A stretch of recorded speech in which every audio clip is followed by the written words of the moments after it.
할렐루야, 감사합니다.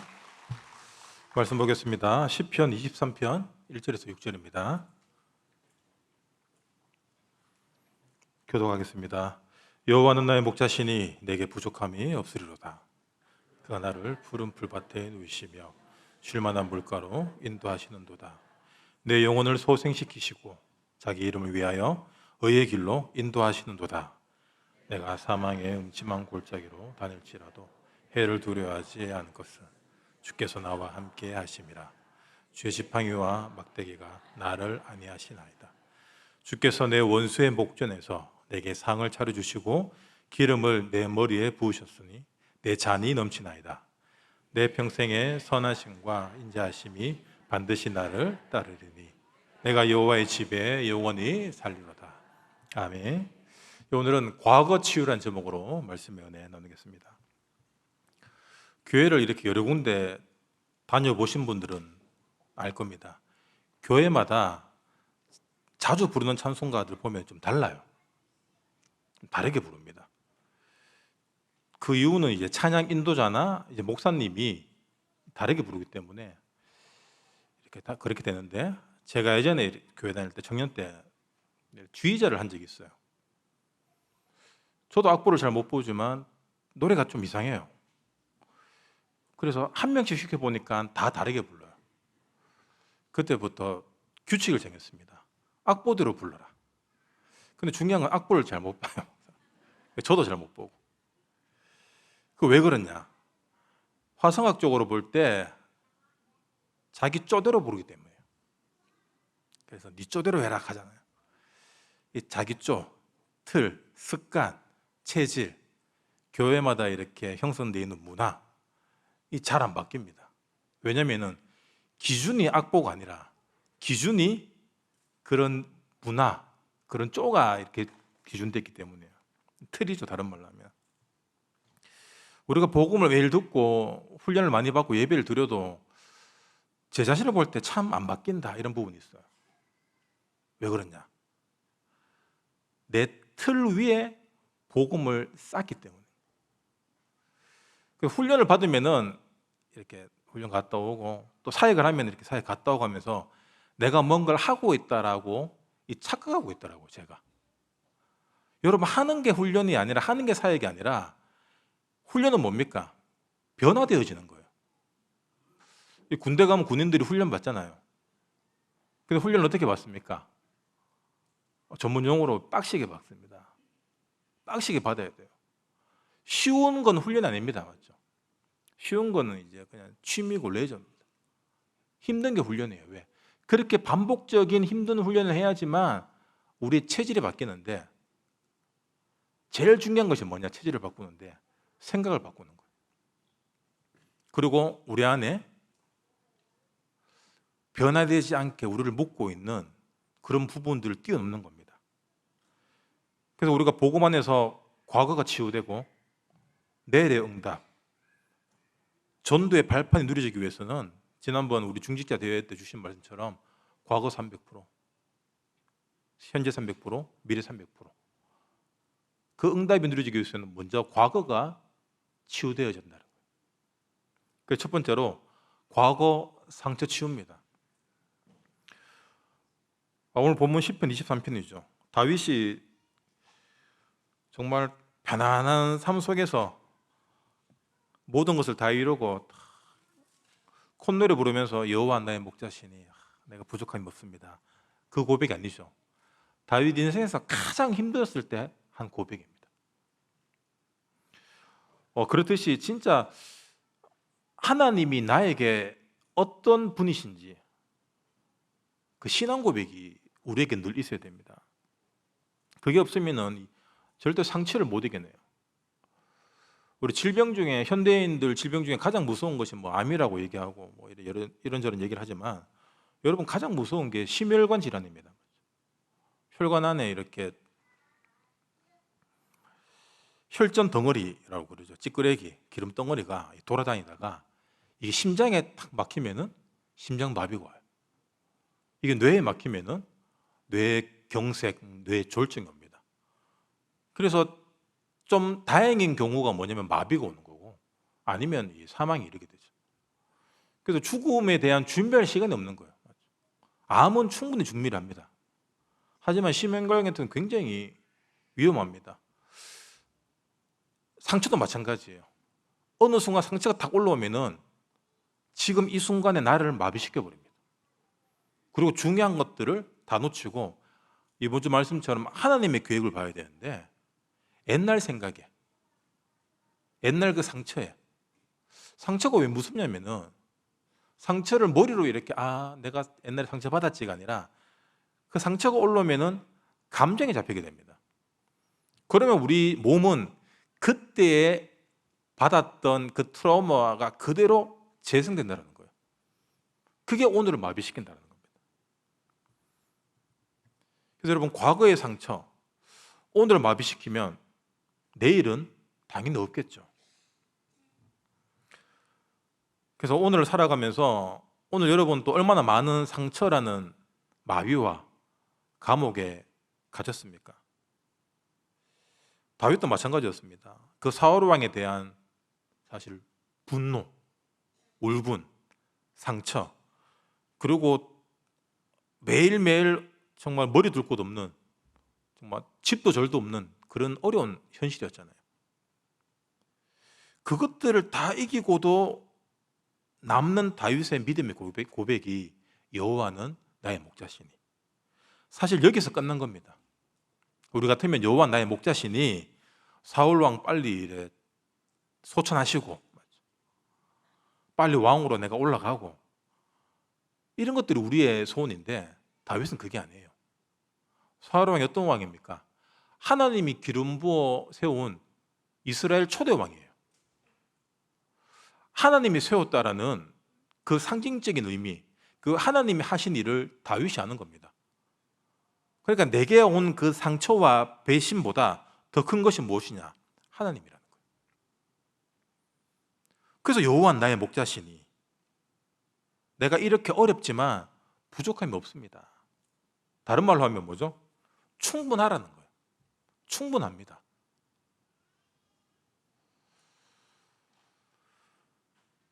그 말은 뭐냐면 그 어떤 것도 내게는 상처가 되지 않습니다라는 거예요. 그럼 우리가 신앙생활하면서 참 많은 상처 받습니다. 상처 받았다 하고 시험 들고 막 교회 떠나고 싸우고 이렇잖아요. 여호와는 내 목자가 아닌 상태를 드러내고 있는 내게 있는 상처. 여러분 그곳에 여호와가 하나님이 내 목자로 내 주인으로 나를 인도하는 주의 지팡이와 막대기로 주인되어져야 된다는 겁니다. 우리는 늘 남탓하기 바쁘죠. 좋습니다. 남탓하기. 하지만 남탓하는 만큼 예수는 나의 그리스도가 안 돼요. 우리가 시대 탓하고 환경 탓하고 뭐 정치 탓하는 만큼 여호와는 나의 목자가 안 됩니다. 우리가 누군가를 탓하고 상처를 들먹이는 것 자체가 이미 하나님 내 목자가 아니라 다른 것들을 목자 삼고 싶었다라는 반증을 얘기하고 있는 거예요. 우리가 사람에게 배신당하지 않고 상처받지 않았으면 그 사람이 내 목자거든요. 많은 아이들이 부모님에게 상처를 갖고 있습니다. 부모님은 당연히 부모님으로서 해주고 또 잘 키우기 위해서 한 건데 아이들은 이 상처가 많아요. 왜 그렇습니까? 나 중심이기 때문에 그런 거예요. 상처를 이게 부모님의 사랑이구나. 자식 망치게 할 부모는 아무도 없어요. 근데 그걸 못 보고 있다는 겁니다. 왜?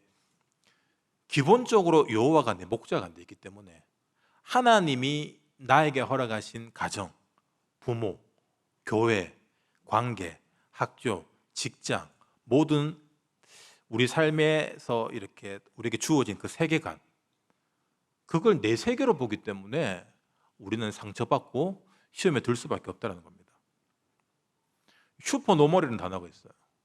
이 심리학에서 어떤 트라우마 정령력에서 쓰는 단어인데 슈퍼노멀이 뭐냐면 어린 시절에 겪었던 그 학대, 폭력, 상처, 질병, 가난 그런 것들을 겪고 자란 아이들이 그 상처를 감추려고 비정상적으로 강한 척하는 거예요. 우리 막 밝은 사람들 있잖아요. 막 오버하고 막 이런 사람들 보면은 반드시 우울했고 힘들었던 과정이 있습니다. 그래서 이런 사람들의 특징이 뭐냐? 굉장히 어릴 적부터 조숙해 어른스러워요. 자기 통제력이 강합니다. 우리 어른들 좋아하잖아요, 이런 애들. 근데 여러분 애들은 애들이어야 돼요. 애가 애다워야지, 맞죠? 애가 어른스러운 애들 있잖아요. 그거는 반드시 슈퍼노멀이라는 얘기예요.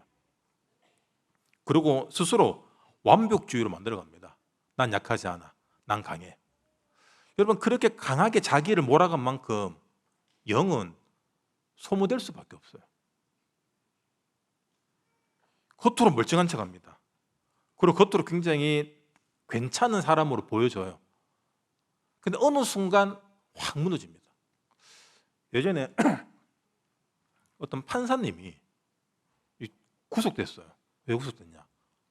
낮에는 재판하고 판사하면 여러분 거의 뭐 엘리트 아닙니까? 맞죠? 밤에 길에서 변태짓을 하는 거예요. 바바리 맨은 아닌데 바바리 맨 비슷한 짓을 하는 거예요. 밤마다.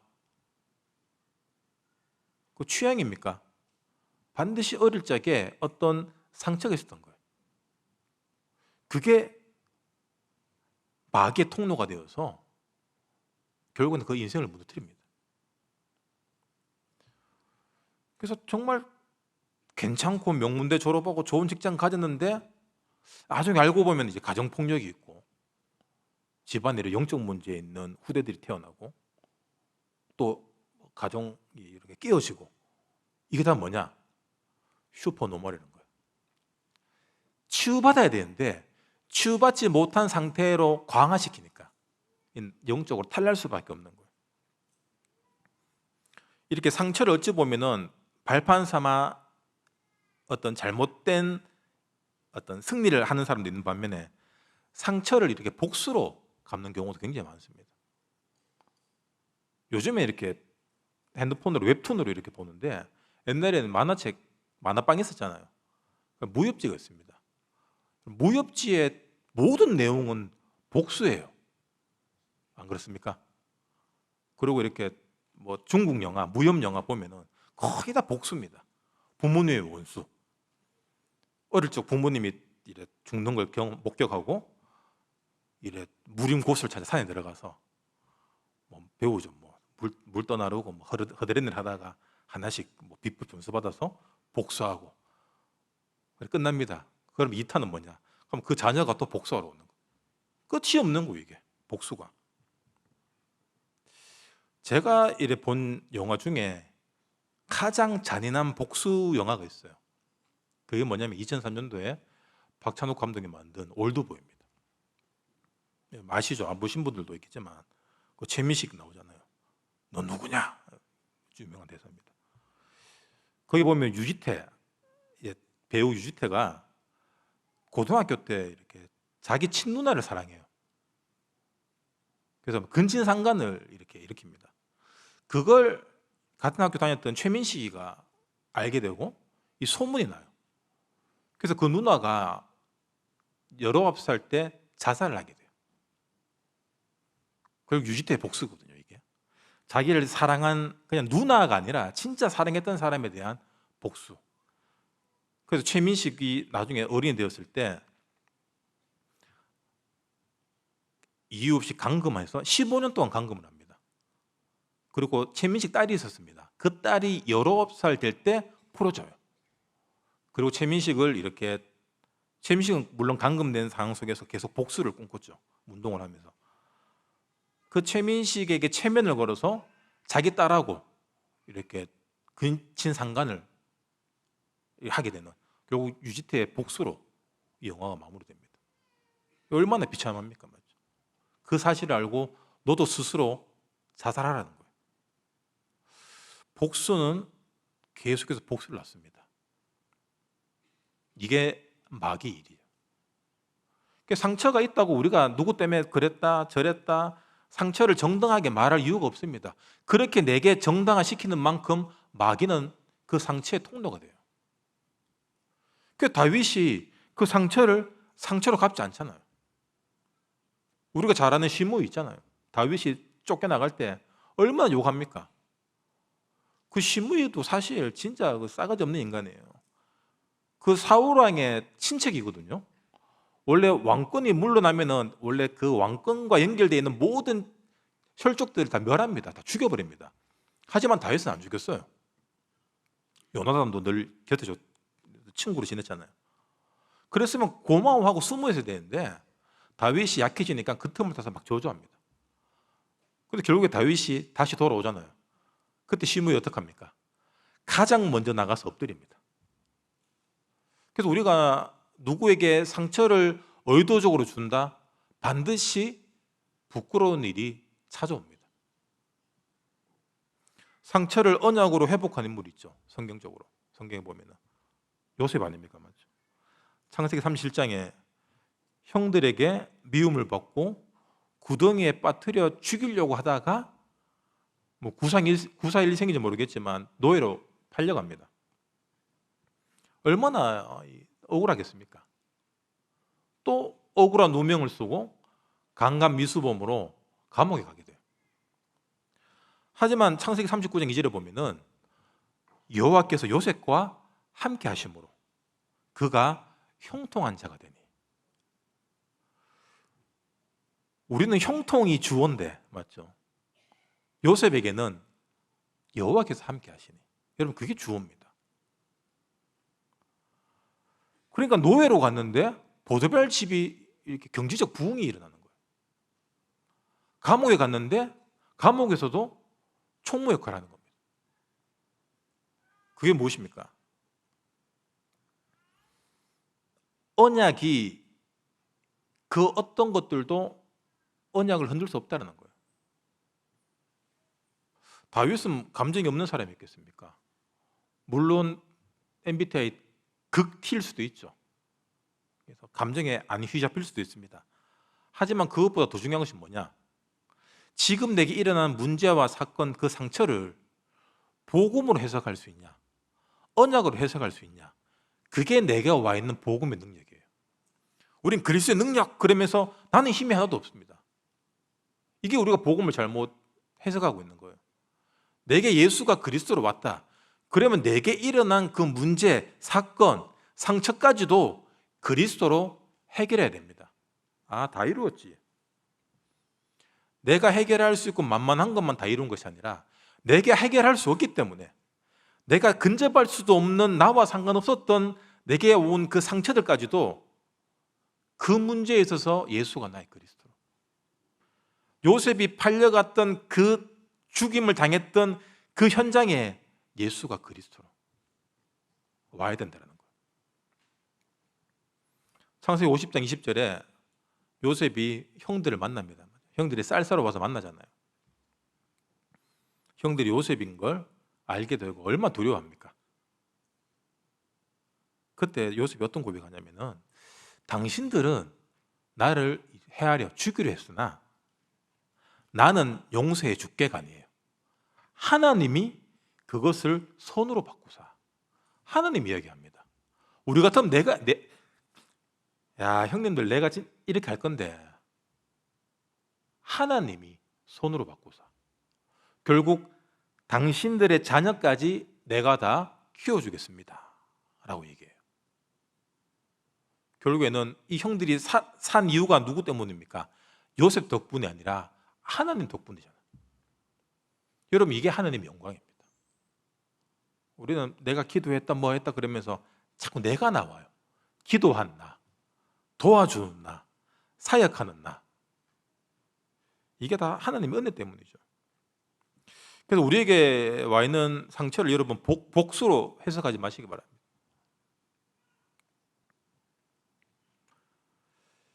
하나님이 요셉을 쓸 수밖에 없는 이유가 이거예요. 자기 감정과 상처에 휘둘리지 않기 때문에 큰 언약을 주시고 그 언약대로 응답하신다는 겁니다. 다윗도 마찬가지죠. 사무엘상 16장 11절에 보면은 사무엘이 이렇게 기름 부어 오잖아요. 잘생기고 멋진 형들 막 아버지가 불러서 이렇게 하는데 뭐 아니래요, 성령님이. 다윗은 집에 있는지도 없는지도 모르는 거예요, 이거 보니까. 나중에 맞다 그래. 집에 막내가 있는데 양치러 갔습니다. 근데 그 막내가 다윗이고 결국 기름 부음을 받게 됩니다. 그리고 형들 이렇게 골리앗과 이렇게 대적에 있을 때 또 도시락 갖다 주러 가잖아요. 그때도 형들이 교만한. 근데 다윗은 뭐가 있었습니까? 하나님을 믿는 믿음이 그를 당당하게, 형들이 볼 때는 아무 생각 없는 중위에게는 겁 없는이 아니라 이게 어울리면 겁대가리 없는 중위로 이렇게 보여질 줄 모르는데 다윗은 만군의 여호와의 이름으로 골리앗 앞에 섰던 거예요. 사울 왕과 모든 군사들은 자기 목숨 때문에 1대1을 못하는데 다윗은 만군의 여호와의 이름.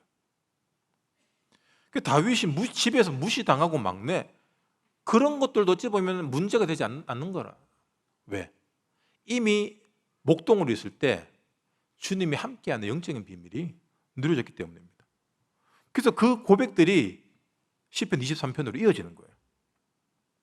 내가 사망의 음침한 골짜기를 다닐지라도 죽음, 어려움을 두려워하지 않는 것은 주께서 나와 함께 하십니다. 우리는 주님이 계시기 때문에 그리스도의 이름으로 어려움 사라지고 이게 아니라 주님이 함께 하기 때문에 그 어떤 어려움과 난관이 오더라도 괜찮다라는 거예요. 하나님을 대하는 접근 방법이 다른 겁니다. 우리가 하나님을 자꾸 사용하거든요. 근데 다윗은 함께 하는 걸로, 요셉은 함께 하는 걸로 끝났다는 겁니다. 주님이 함께 하기 때문에 나는 노예로 있어서 괜찮습니다. 왜? 분명히 하나님 계획이 있기 때문에. 감옥에 가도 억울하지만 괜찮습니다. 이 또한 하나님의 계획이 있기 때문입니다. 그때 5절에 주께서 내 원수의 목전에서 내게 상을 베푸시고, 이 상이 어떤 상입니까? 원수들이 내 앞에 있지만 주님이 나를 사랑하고 기뻐하시기 때문에 잔치상을 차려준다는 거예요. 잔치상. 원수들은 나를 이렇게 괴롭히고 힘들게 하는데 난 주님과 늘 함께 하는 그 잔치란, 파티라는 거예요. 이게. 그게 예배고 찬양이에요. 다윗이 어떤 사람입니까? 찬양하는 사람 아닙니까? 그게 내 잔이 넘치는 거예요. 이게 영적, 육적으로 하나님의 축복이 흘러 넘치는 겁니다. 복 주세요, 복 주세요 한다고 복 주는 것이 아니라 하나님이 함께 하는 게 나에게 있어서 최고의 축복이고 기쁨입니다. 지금 내 잔이 넘칩니다. 지금 물 한 잔 먹을 물도 없는 형편이에요. 내 잔이 넘치나이다. 이번 주 강단 말씀에서 또 배웠죠. 상처를 응답으로 바꾼 한나의 기도.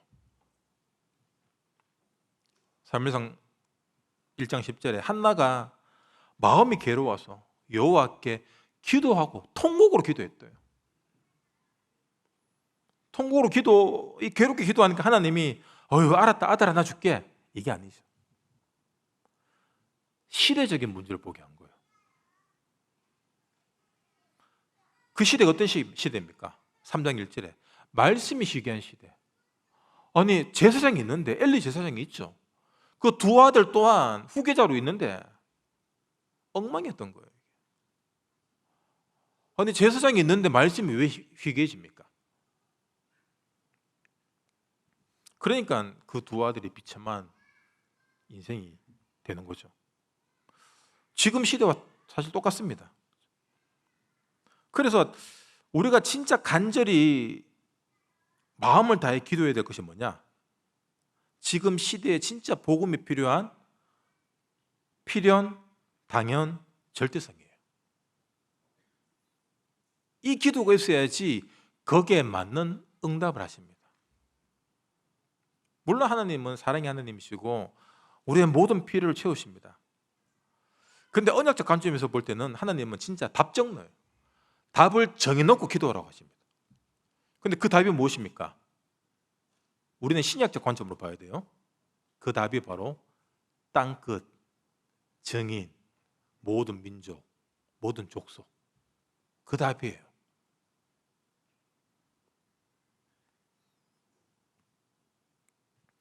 그래서 여러분, 우리에게 많은 문제가 있습니다. 상처가 있죠. 왜 우리는 가난하고, 왜 우리는 영적으로 힘들고 정신적으로 힘들고 가정이 깨어지고, 시대적인 문제를 보라는 거예요. 시대적인 문제. 그거 아니면 우리는 이방인 종교인들과 똑같은 기도할 수밖에 없습니다. 잘 되게 해주세요. 잘 살게 해주세요. 잘 살아서 뭐 할 건데?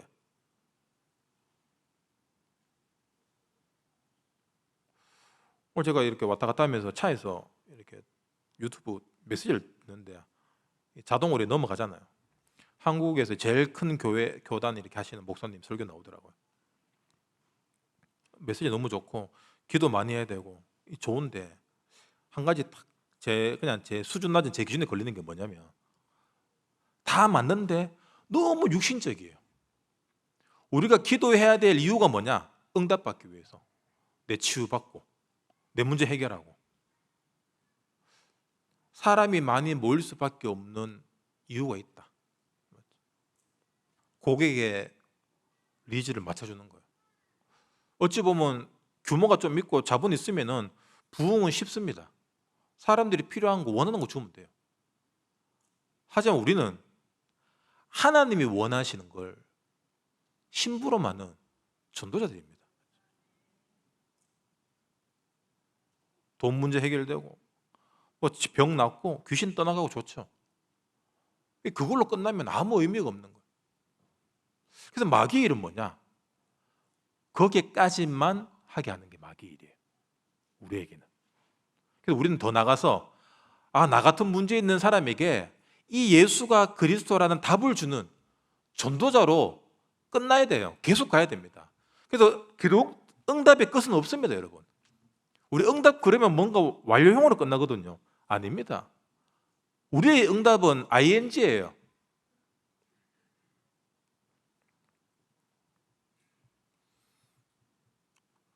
요셉은 어릴 적 하나님이 줬던 그 언약을 붙잡고 지금의 어려움에 묶이는 것이 아닌, 상처에 묶이는 것이 아닌 미래를 해석했습니다.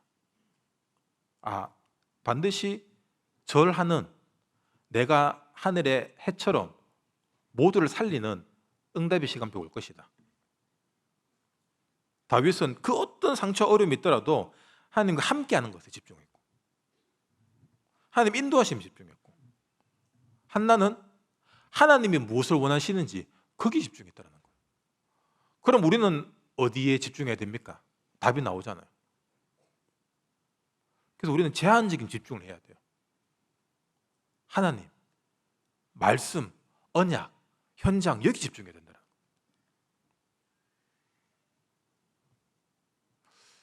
그 닉 부이치치라는 분 있잖아요. 여러분 아시죠?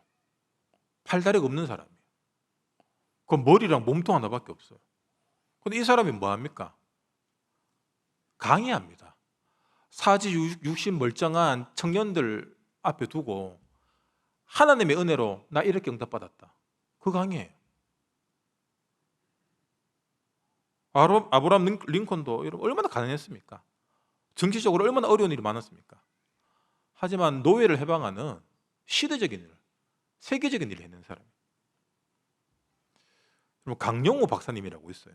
이분이 부시 대통령 있을 때 미국 국무부 국가장애위원장, 정책분과위원장까지 맡은 이 동양인으로서는 근접할 수 없는 그런 직책까지 맡은 사람이거든요. 이분이 중학교 2학년 때 축구공 맞고 시각장애인이 됐어요. 시력을 잃어버렸어요. 그 전에 아버지 돌아가시고, 이 맹인이 된 아들을 보고 엄마 충격받아 돌아가시고, 누나 한 명 있는데 누나 좀 이따 돌아가시고, 그냥 고아로 살아도 힘든데 여러분 아무것도 안 보이는데 고아가 됐어요. 진짜 앞이 깜깜하죠. 그런데 이 사람이 연세대를 갔어요.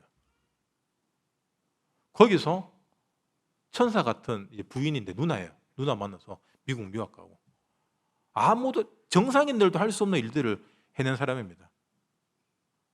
이 사람이 오히려 나는 가난과 장애가 하나님 축복이었다 이렇게 얘기해요. 그럼 반대로 우리 축복이 없는 것 같은 우리는 사지육신 멀쩡해서 복을 못 받나? 그게 아니에요. 상처를 붙잡는 것이 아니라 하나님을 붙잡아야 된다. 우리 시편 91편 한번 펴봅시다. 시편 91편입니다. 두 번째로 우리가 과거를 치유받기 위해서는 과거 생각을 치유해야 돼요. 과거의 상처, 기준, 실패에 묶인 생각. 우리는 생각에 이렇게 지배당합니다. 참, 내 생각인데 내가 컨트롤을 못해요. 그래서 그 컨트롤 못할 지경이 계속 깊어지고 오래되면 정신문제가 옵니다. 여러분, 정신문제 딴 게 아니에요. 마귀는 생각을 통해 역사하잖아요. 가룟 유다에게 예수를 팔 생각을 넣었습니다. 가룟 유다가 예수를 팔았잖아요. 이야, 이거 현상금 있구나. 팔고 나니까 사단이 어떻게 역사합니까? 야, 니는 제자락하는 게 어떻게 그리스도를 팔 수가 있냐? 나가 죽어라. 마귀의 일의 완성은 뭐냐? 예수를 팔고 죄 짓는 것이 아니라 스스로 죄값을 치르게 하는 게 마귀의 일이에요. 그만큼 생각이 중요합니다. 우리를 묶고 오늘의 복음을 누리지 못하게 하는 이 생각 가운데 시편 91편 어떻게 얘기합니까? 우리 1절, 2절 같이 읽읍시다. 시작. 지존자의 은밀한 곳에 거주하며 전능자의 그늘 아래에 사는 자여, 나는 여호와를 향하여 말하기를 그는 나의 피난처요 나의 요새요 내가 의뢰하는 하나님이라 하리니. 내 생각을 내가 통제할 수 없습니다. 그래서 우리는 전능자의 그늘 아래에 들어가야 돼요. 난 하나님 은혜 아니면은, 하나님의 통치하심이 아니면 난 내 인생조차 내가 살아갈 수 없습니다. 우린 그만큼 정신이, 멘탈이 약하고 마귀가 틈만 나면은 나를 속이고, 그만큼 나는 주님 힘듭니다. 그래서 하나님이 나의 피난처요 하나님이 나의 요새시요 내가 의뢰하는 하나님이라. 모든 사람들이 자기 생각을 의뢰하고 살아가요. 자기 생각을 믿고 살아갑니다. 생각대로 되는 사람 아무도 없습니다. 그래서 하도 생각대로 안 되니까 누구 찾아갑니까? 마귀 귀신 생각 물어보러 가잖아요. 점집 가는 거 아닙니까? 이게 귀신 생각대로 살아가려고 이게 용을 쓰는 거예요. 지옥 가려고 용을 쓰는 거예요, 이게. 그러니까 3절에 사냥꾼의 올무에 심한 전염병에 걸리는 거예요, 이게. 그래서 하나님이 나의 전능자가 나의 아버지시고 내가 그 그늘 아래 있을 때 그 사냥꾼의 올무와 전염병에서 나를 건지실 것입니다. 여러분, 멘탈 약하신 분들 계속 이 말씀 묵상하시고 적으시기 바랍니다. 내 생각이 나를 못 살려요. 그 생각에 끌려다닐수록 우리 인생은 마귀 밥 돼요. 가장 이상한 생각을 가진 사람들이 성경에 나오는데 누구냐면은 출애굽한 이스라엘 백성들이에요.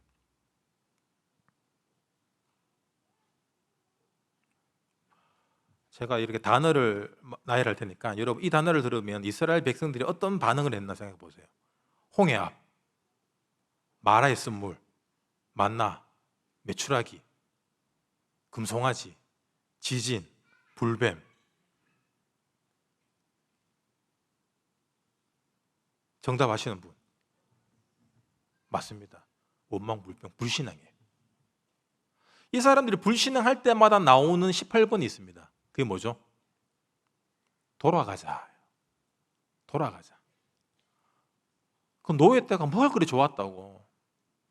홍해 앞에서 돌아가자. 목마르다 돌아가자. 배고프다 돌아가자. 고기 먹고 싶다, 야채 먹고 싶다 돌아가자. 여리고성 무서다 돌아가자. 하나님은 젖과 꿀이 흐르는 땅으로 가라고 언약을 주셨는데 끊임없이 돌아가져요. 이게 뭐냐면 생각이 안 바뀌니까. 마귀에게 종로로 됐던, 여러분 애굽 이집트가 무엇을 상징합니까? 마귀를 상징하는 거예요. 출애굽이 무엇입니까? 구원을 상징하는 겁니다. 홍해가 갈라진 사건은 구원받은 사건이에요. 광야에서 돌아간들, 여러분 홍해가 덮였잖아요. 어떻게 돌아갑니까? 홍해는 편도예요. 왕복 아닙니다. 왔다고 돌아갈래? 하나님 열어주는 거 아니에요. 여러분 그렇듯이 구원은 우리가 지금 여기 한번 들어온 것은 여러분 끝입니다. 그냥 못 돌아가요, 여러분. 지금도 어디 돌아갈 생각하시는 분들 가지 마세요. 여러분 전도자의 길은 편도입니다. 돌아갈 티켓이 없어요, 여러분. 그게 뭐냐? 우리를 구원하신 하나님의 사랑은 일방적이라는 거예요. 무조건입니다. 그래서 언약 주고 가라는 거예요. 아브라함에게 무조건 가라. 맞죠?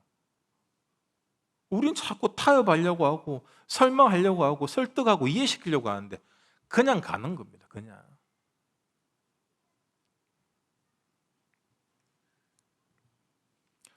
고린도서 5장 17절 말씀처럼 이전 것은 지나갔으니 보라 새 것이 되었다. 구원받았잖아요. 새 것이 되었습니다. 언제요? 누구든지 그리스도 안에 있으면. 이 전제가 꼭 들어가야 됩니다. 내가 지금 그리스도 안에 있구나. 그 증거가 무엇이죠? 예배자로 말씀이 들리고 우리가 찬양할 수 있고 기도할 수 있는 게 바로 그리스도 안에 있다는 증거예요. 그래서 여러분 우리는 새 것이 되었습니다. 옛 생각에 속을 필요가 없어요. 그러니까 여러분 날마다 지존자의 은밀한 곳에 거주하며 전능자의 그늘 아래에 거하시기 바랍니다. 내 과거에 이런 실수, 이런 가난, 어려움, 원만, 상처, 이 고정된 생각들이 하나님의 역사를 차단하고 응답을 못 보게 한다는 거예요. 여러분, 지금 우리가 이렇게 여러분 각자 다 이런 뭐 단점, 영적 문제 다 있잖아요. 잘못된 생각들, 체질 다 있습니다. 근데 그것들의 원인은 우리 과거입니다. 맞죠? 과거의 환경인데 그것들을 그렇게 전수해 준 분이 부모님입니다. 그 부모님 또한 또 의 부모님, 거슬러 올라가면 결국엔 창세기 3장에 근본 문제라는 거예요. 결국엔 틀린 생각의 근원은 창세기 3장에 나 중심에서 시작된다. 이스라엘의 왕이 없으니까 전부 자기 소견에 오른 대로. 결국 이 소견도 뭡니까? 창세기 3장이란 거예요. 그런데 내 소견이 뭐 내 소견입니까? 전부 마귀가 주는 거예요. 그래서 주워 들은 거고 세상 기준, 여론이고 사람 말이고 우리는 그게 내 거라고 착각합니다. 왜? 왕이 없으니까. 하나님 내 왕이 안 돼 있으니까 다른 것들이 들어서 왕 노릇하는 거예요. 7 귀신 데려 들어오는 거예요, 이게. 그래서 우리는 과거가 아니라 내 생각이 아니라 하나님이 오늘 나의 기준이 되어야 됩니다. 그는 나의 피난처요, 나의 요새요, 내가 의뢰하는 하나님입니다. 그런데 우리가 이게 잘 안 되는 이유가 뭐냐? 이 반복되는 생각의 패턴이 있다는 거예요. 이걸 자동화된 사고라고 얘기합니다. 어떤 일을 딱 보면 문제와 사건과 이런 일을 딱 마주치게 되면은 긍정적인 사람은 긍정적으로 생각하고 부정적인 사람은 모든 걸 부정적으로 생각하고 그리고 아무 생각 없는 사람은 누가 설명을 해줘야지 생각을 하는 사람이 있어요. 그러니까 특정 상황에서 무의식적으로 반응하는 우리 어떤 생각의 패턴. 그래서 여러분 생각하기 전에 말씀을 기준 삼아야 됩니다. 이번 주 말씀이 정답이에요. 하나님의 계획이 뭐지? 거기에서 모든 문제가 시작돼야 됩니다. 우리가 왜 짜증납니까? 내 계획대로 안 되니까 그렇잖아요. 내 생각대로 안 되니까 짜증나는 거예요. 그래야지 감정의 영향을 안 받게 돼요. 감정의 영향을 안 받아야지 내 삶의 태도가 바르게 설 수 있습니다. 감정의 영향을 받으면 삶의 태도까지 삐뚤어지거든요. 감정 따라가기 때문에. 그러면 결국에는 언약은 사라진다는 거예요. 결국엔 이 반복된 생각의 패턴이 자기를 규정하게 됩니다. 그게 내가 돼요. 오늘날 우리의 모습이 뭡니까? 반복된 생각의 패턴의 결과입니다. 이게 결국 삶의 패턴으로 이어지고 이게 그대로 후대들에게 내려갑니다. 그걸 대물림이라고 얘기해요. 영적인 것까지 그대로 내려갑니다. 바울이 다메섹에서 그리스도를 만나기 전까지 어떤 사람이었습니까?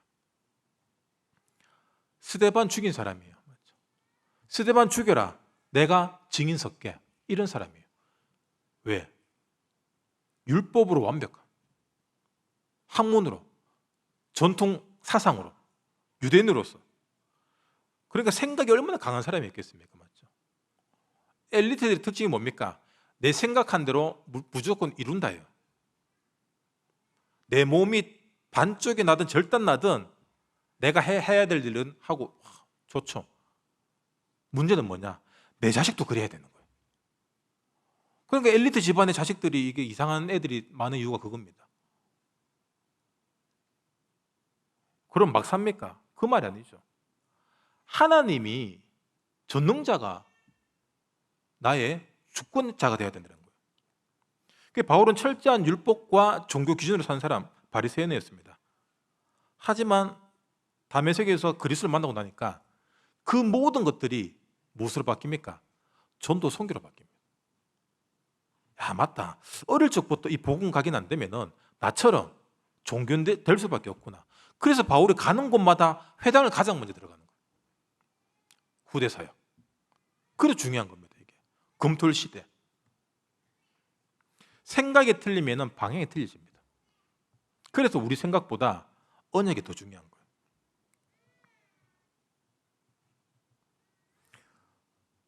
예수를 핍박하는 자가 복음 선교, 전도 후대 살리는 전도자로 바뀌었습니다. 그래서 여러분, 피난처 대신 하나님을 붙잡고 우리 생각을 바꾸시기 바랍니다. 하나님 책임진다. 이거 안 믿어요. 맨날 걱정합니다. 앞으로 어떻게 살아야 될지. 하나님 책임집니다. 생각이 언약으로 바뀔 때 여러분, 하나님이 그대로 응답하십니다. 말씀 마무리하겠습니다. 상처와 생각이 복음과 말씀으로 치유될 때 대물림이 끝납니다. 영접하는 순간 다 끝나는 부분도 있어요. 우리의 영적인 부분, 구원은 끝납니다. 마귀의 손에서. 하지만 삶에서 끝나지 않고 풀어지지 않는 부분들이 너무 많더라고요. 현장에서 보니까. 왜 그러냐? 그런 사람들 특징은 뭐냐? 상처, 생각 안 바뀐 사람들이. 내 상처가 있는 그 부분, 어릴 적 상처, 옛날 생각, 거기에 예수님이 오셔서, 거기에 전능자 하나님이 오셔서 나를 위로해 주시고 나를 만져주시고, 거기서 내가 구원받아야 됩니다. 우리는 그런 과거에 못 낄 그런 시원치 않은 존재가 아니에요. 우리는 237로 가야 되고, 우리는 후대를 키워야 되고, 지난주 우리 캠프 했듯이 앞으로 또 캠프를 준비해야 돼요. 전도를 준비해야 됩니다. 자꾸 나를 보고 있으면 할 게 없어요. 맨날 힘들다, 뭐 아프다, 어렵다, 피곤하다. 나를 보고 있으면 여러분 절대로 세계 보고 못합니다. 성경은 끊임없이 딴것을 얘기합니다. 종교는 끊임없이 무엇을 얘기합니까? 나 자신을 얘기해요. 수행해라, 기도해라, 도 닦아라, 세상의 중심이 나라, 나를 발견해라, 명상해라. 이미 몇천 년 전부터 중들이 해왔던 거, 죄송합니다, 스님들이 해왔던 거, 오늘날 뉴에이지로 껍데기 바꿔서 계속 반복하고 있는 거예요, 이게. 그래서 스스로 영접하게끔 만드는 게 마귀의 일이에요. 여러분, 정신과 가면은 의사들이 약 주고 뭐 어떤 얘기 하냐면은 명상하라고 얘기해요. 제가 심장이 안 좋아서 병원 가니까 이 태극권 이거 도장 가서 하라 그러면서 명상하라고 얘기하더라고. 그게 지금 트렌드입니다, 명상이. 스스로 귀신 영접하고 병 치유받아, 그리고 지옥과. 여호와 나의 목자시니 부족함이 없습니다. 우리는 지금 아픈 것도 힘든 것도 이유가 안 돼요. 하나님이 함께하는 것이 핵심입니다. 그래서 내 생각, 내 상처 여러분 다 버리시고 발판으로 삼아서 나와 똑같은 상태에 있는 사람들, 이 사람들 살려라고 허락했구나. 요한복음 9장에 맹인이 태어났는데 부모님 잘못입니까? 지 때문입니까? 아닙니다. 하나님의 한 일을 봐라. 하나님 어떤 일을 했습니까? 예수님이 그 사람 구원하고 눈 뜨게 했잖아요. 하나님만이 나의 전능자시다. 여러분, 이 하나님만 자랑하는, 예수 그리스도만 자랑하는 전도자 되시길 주님 이름으로 축원합니다. 지금은 우리 주 예수 그리스도의 크신 은혜와 하나님 아버지의 놀라우신 사랑하심과 성령님의 감동, 감화 교통 역사, 충만하심이 여금의 모든 성도들 머리 위에 영원토록 항상 함께 있을지어다. 아멘.